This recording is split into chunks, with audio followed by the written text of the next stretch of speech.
if you want to make money with SEO, you need to choose a profitable niche, right? Super simple concept, but people often get it wrong. And I got it wrong when I was getting started into SEO. So in this short video, I want to go over how to actually choose a profitable niche and why you should do it. So before I give you an example, when I started with SEO, I started doing it for, actually I started for dental clinics, but then my first client was an electrician. So I started doing SEO for electricians, right? So I did all this work. I learned SEO, tailored to electricians. I built links, built the content, built out the pages, technical SEO, so technical, on page, off page, all that. So I did a lot of work for electricians.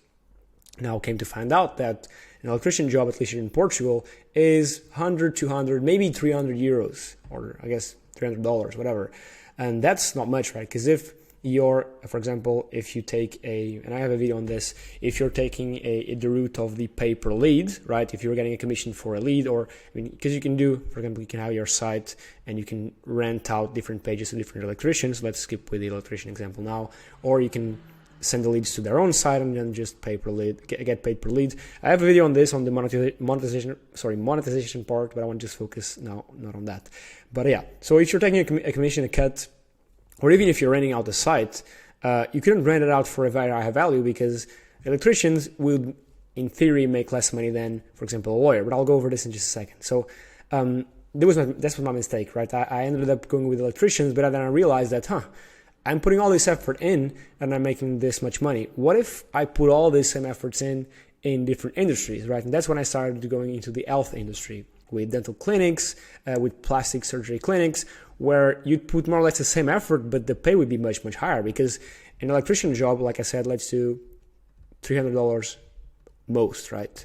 And let's say it took a 15% cut, that's 45, I think.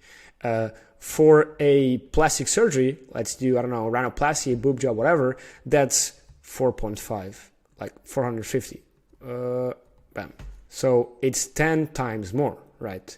For the same lead. Or not the same lead, but you get the point, right? So you put in the same effort and you get paid much more. Now, that's the example I have here, right? With a flower stand versus a lawyer, right? You could do SEO for a client like this, right? You could do it. You could make some money. But if they're selling flowers for, I don't know, $20 a bouquet, or I don't know, even $50 a bouquet, you are making like $5 per lead, right? Now, granted, in theory, leads for lower price services may be easier to get, but that's not the point here. When you're doing lead gen for a lawyer, they'd be much happier in paying you $1,000 for a lead, right, than a flower stand. Because a flower stand would never pay $1,000 for a lead, right? Because most people will never spend $1,000 on flowers.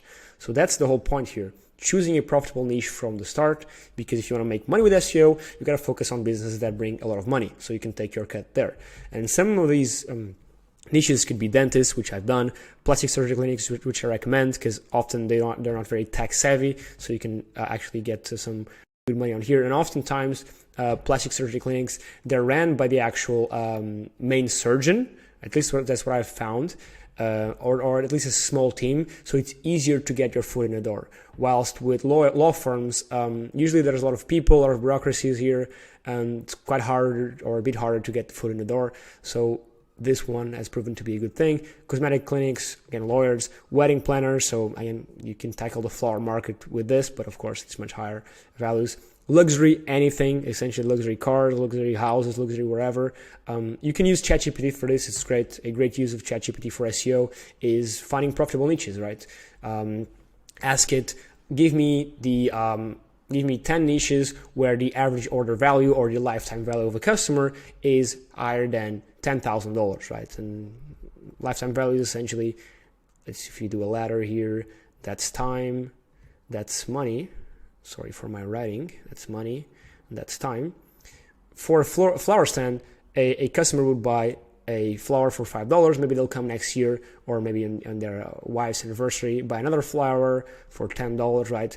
The ladder goes up like this, right? And maybe their lifetime value would be, I don't know, $200 if they're going to the same flower stand over the course of their lifetime as a customer, right?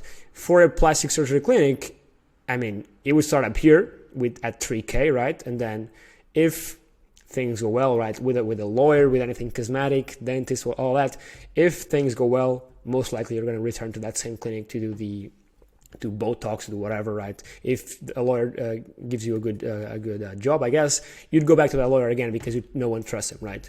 And flower stands, not only are they lower priced, but they're very replaceable, right? You wouldn't mind, I guess, buying a flower in this part of the city and then a flower in the other part of the city, right? Because flowers are more or less a commodity, while lawyers and dentists and all that are not. So that's how I'd go about choosing a profitable niche. Make sure that if you're getting into SEO, you choose one from the start. Don't go with lower priced things. You might think, oh, but it's best because I'm not experienced. Yes, no, because you're going to learn much more if you just go for the big boys right off the bat. I did that mistake with not going for the big boys, and I regret it. So yeah, that's just me sharing what I found. This channel is called Vasco's SEO Tips because I share my tips and my learnings throughout my years doing SEO.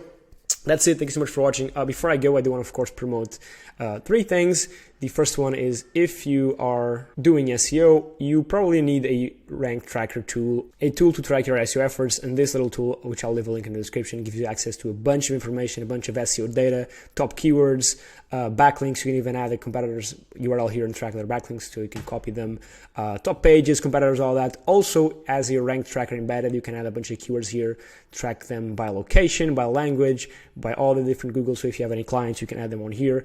I'll leave a link for this in the description as well. And this little tool called Journalist, it's an AI tool you can try for free to generate quality articles for your SEO efforts.